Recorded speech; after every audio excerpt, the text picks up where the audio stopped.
So this video is going to be a bit off the cuff. I woke up about a half hour ago, not really even deciding whether or not I wanted to film a video, but I came across some things in my Twitter feed over the past few days and also on my YouTube subscription feed this morning that made me want to make a video kind of responding to a lot of this recent controversy going around in mAgIc. And this isn't a traditional controversy, but this is a controversy that I and my co-hosts at the Dorks and plenty of other people like Unsleeved Media have been pointing towards for what feels like years now. So what am I alluding to exactly? Well, if you haven't paid attention in the last few weeks, primarily this past week, two major controversies have come to a head.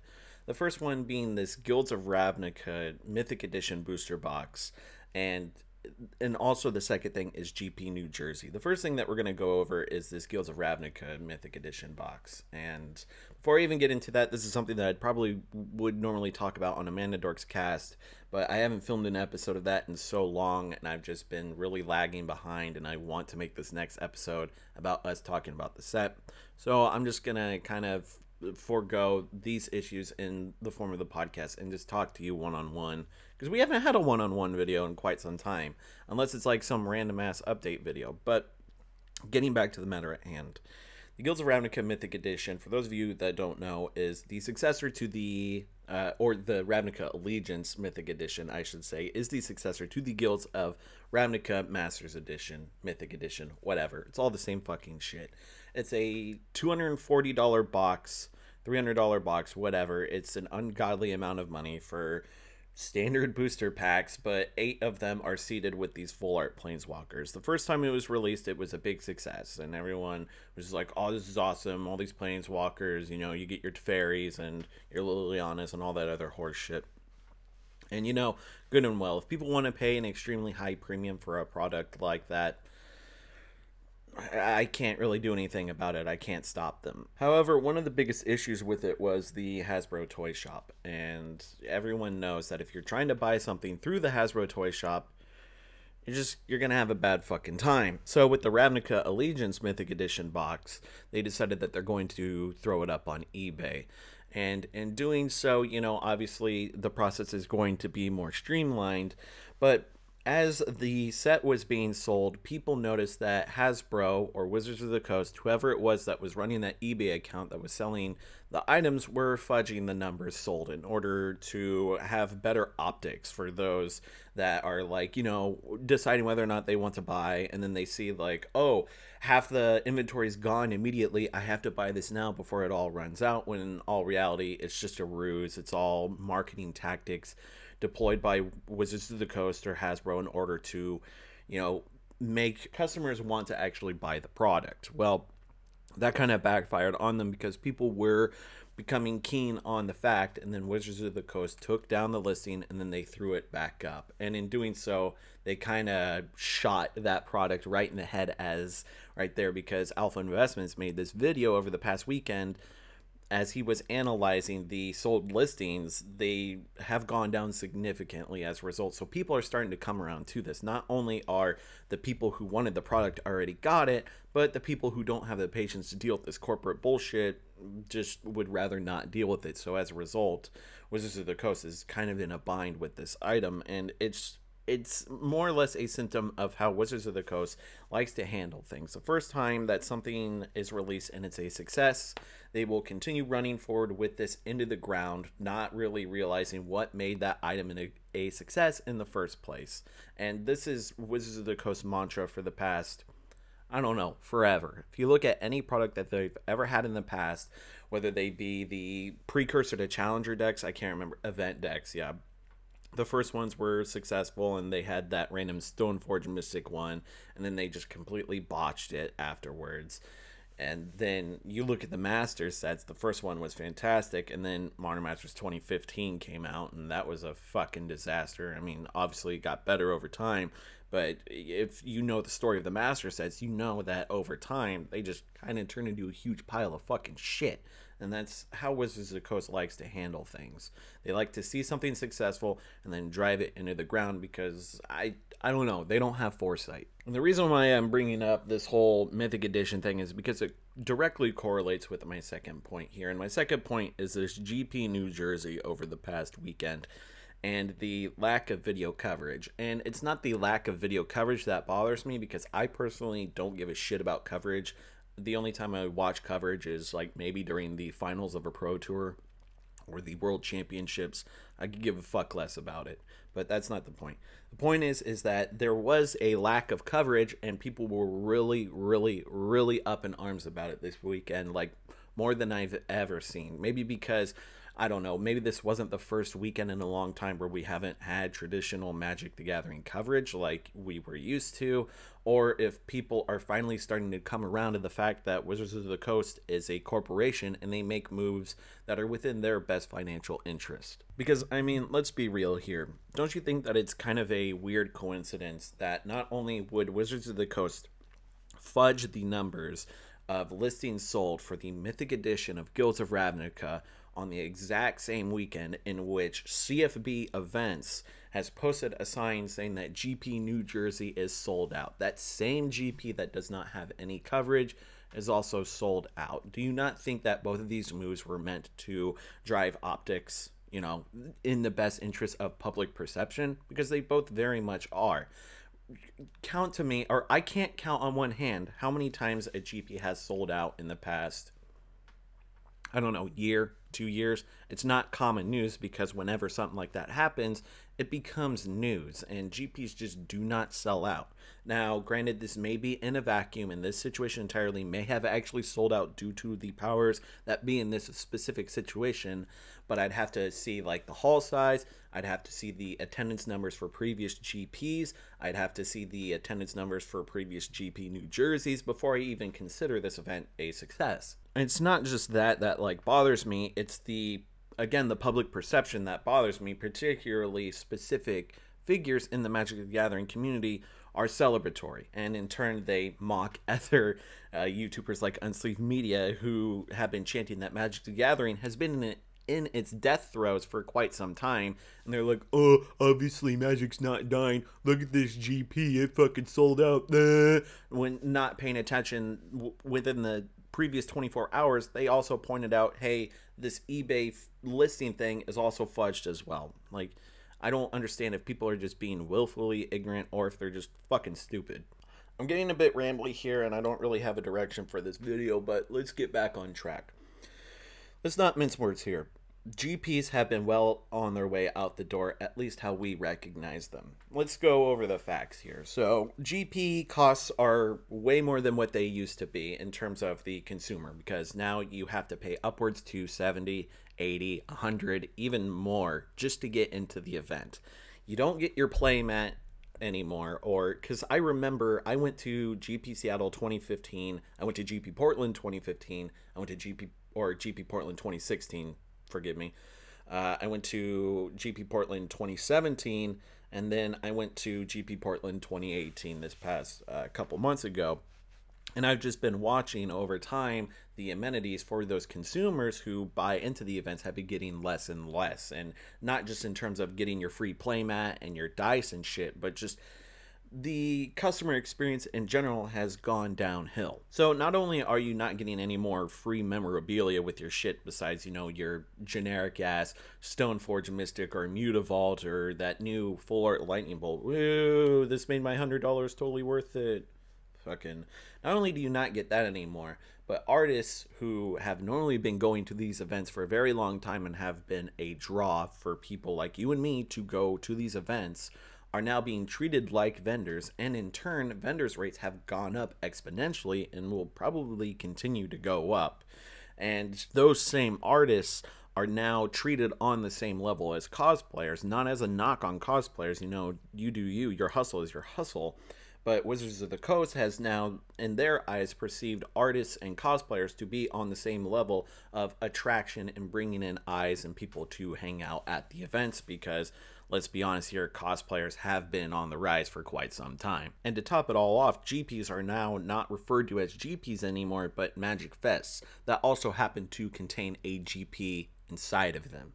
And so these are very telling signs that this is not a business model that is succeeding and booming. It's one that's receding, and they're trying to figure out exactly what they need to do in order to salvage it and keep the model of the GP profitable. But the problem is that GPs never were profitable, ever. I mean, go back, how long ago was it? Was it 3, 4, 5 years ago when the SEG circuit decided we're not going to continue our circuit on the west side of America anymore. We're going to keep our stuff on the East Coast just to cut down on costs and keep things more localized and probably just to make it more profitable. Now, SCG is not within the same financial institutions as Wizards of the Coast is, and they probably could never be in a comparable state, but SCG saw the writing on the wall. They noticed that if you overextend and you overinvest too much into this coverage thing and trying to make it as wide as possible and try to reach as many different places as you can, you're not going to recuperate any money from it because of traveling expenses and needing to find judges in each of those local areas, more or less, or even finding coverage teams that can help you whenever traveling across a country that much. Because I know for a fact that these types of teams and these types of organizations aren't going to have that type of money to continue to pay these same people to go all the way around the fucking world. And they're going to look for local help. And so these things have been happening for the past year and a half, where we've noticed Wizards of the Coast cutting costs, right? Whether it be in the GP or whether it be in the game itself, you know, in case you haven't opened a booster pack of Magic the Gathering cards in quite some time, they come out as Pringles, if you're lucky. If they aren't already fucking, what feels like they aren't already fully bent to that point. The card degradation has been unavoidable at this point. Arena has increased in popularity exponentially. Wizards of the Coast are making huge money moves and power moves, as in making announcements at the Game Awards that, oh, we are upping this price pool to $10 million, and then within that same month, or not the same month, but within that same like little time window, we notice that GPs are getting much less and less attention. It kind of like gets those gears turning, doesn't it? That 10 million that's being moved towards compensating the pros and getting people to play Arena, that money is not just pulled out of Wizards of the Coast's ass or Hasbro. That is being moved from other resources amongst the company and how they're spending towards this new future, this new digital Magic the Gathering Arena future, which is obviously where Wizards of the Coast wants to go. They have made it obvious with that. They made it obvious with Best of One and them trying to push Best of One because you get your games faster through Arena, and if you get your games faster through Arena, then you're more likely to keep your eyes in it, and if you keep your eyes in it and your attention towards the game, you put more money towards the game, and then it just fucking snowballs and it's endless. And anyone with 2 eyes and a fucking brain and critical thinking skills, and if you play Magic the Gathering, you more than likely have critical thinking skills, should be able to piece this together, right? Wizards of the Coast is a corporation, through and through. Everyone wants to give them the benefit of the doubt because there's people like Mark Rosewater. There's people like Gavin Verhey, which, you know, they're probably genuinely nice people and they seem like eclectic personalities and they're entertaining enough to watch. However, it seems that these people, whenever you invest so much time and money and so much of your personality and your identity into this game, you want to give Wizards of the Coast the benefit of a doubt, you know? It's not just with Wizards of the Coast, it's any game in general. If you devote so much of your life to one specific product, you want to defend the company that makes it. You want to defend the community around it because it's in your best interest because you've invested so much of yourself into it. However, I feel like this is a critical error And in doing so, it leaves you blind to what's going on around the game in terms of business wise. Because if you can't see the writing on the wall, you're doomed to fall behind. And that's what I feel like this situation is. With the lack of GP coverage, people all of a sudden are acting like the world is falling on their heads without really taking into consideration the changes that have been happening to Magic the Gathering over the past 3 to 4 years. And while I just went over 2 very specific items, you know, if you go back to any of my rambles on this channel or the Manadorks podcast, these things have been happening with Wizards of the Coast for quite some time, and Wizards of the Coast has made it obvious that they are very much a corporation that is interested in their own financial gain, right? I don't know. Maybe we just need some more catastrophic events to happen in order for people to really get bolstered and really get emboldened with, you know, pushing Wizards of the Coast and demanding things out of them. Because there's one thing about corporations that people don't really seem to understand. I mean, some people seem to understand, is that if you stamp hard enough and you demand hard enough, you can actually get change out of a corporation, because their future depends on our loyalty, right? The more happy we are, the more likely we are to spend money and to support this business. If we are apathetic and we continue to let a corporation make tiny little adjustments here and there, oh, it's fine, it's Wizards of the Coast, they'll come around to it eventually. No, that's not the fucking case. If you give a corporation an inch, they will take a mile every single fucking time and more. They will take advantage of you because they know that if you're complacent and you're apathetic, they can just run over you with just a fucking smile, a wink, and a nod, and just be like, oh, thanks for giving us your money, until it's too fucking late, and you reach a situation like GameStop or EA or Activision, where everyone has just decided that they fucking hate this company after years and years and years of transgressions, that the snowball has grown so large and just so catastrophic that it just cannot be stopped, right?